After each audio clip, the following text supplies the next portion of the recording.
Breakfast చేసేకి బయటికి వెళ్దామని చెప్పేసి రెడీ అయ్యానమాట. మా వాళ్ళు ఇంకా రెడీ అవుతున్నారు. సో నేను హడావిడిగా లిఫ్ట్లో వీడియో మంచిగా వస్తుందని చెప్పేసి తీసుకొని వచ్చేసాను. ఈ హడావిడిలో నేను కీ మర్చిపోయా. ఉండే అపార్ట్మెంట్లో చాలా సెక్యూరిటీ ఉంటుంది. ఆ సెన్సార్కి ఇక్కడ ట్యాప్ చేస్తే మనం ఉండే ఫ్లోర్కి రీచ్ అవ్వగలం, లేకపోతే లిఫ్ట్లో స్టక్ అయిపోతాం వేరే వాళ్ళు వచ్చి కీ ట్యాప్ చేసే వరకు. అది కాకుండా నాకు లిఫ్ట్లో నెట్వర్క్ కూడా రావట్లేదు, ఎవరికి కాల్ చేయలేను, మెసేజ్ చేయలేను. ఇంకా మా ఫ్రెండ్స్ వచ్చి ఎలాగో అలా ఓపెన్ చేశారు. ఇంకా కమింగ్ ఇన్ టు వీడియో, మేమైతే ఈస్ట్ హ్యామ్లో ఉన్న సిద్దికి వెళ్ళాము. ఇక్కడ ఏంటంటే 7.99 పౌండ్స్కి అన్లిమిటెడ్ బఫే ఉంటుంది అనమాట.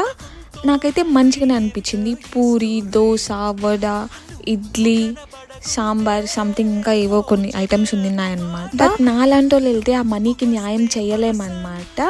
కొంచెం తినగానే ఫుల్ అయిపోయింది నాకు. అన్లిమిటెడ్ బఫే అంటే ఎందుకో తెలియదు, చాలా ఎగ్జైట్ ఫీల్ అవుతాను నేను. ఇంకా లాస్ట్లీ మ్యాంగో లస్సీతో ఎండ్ చేసేసాను అనమాట. Please to subscribe for more videos. Love you all. Bye bye.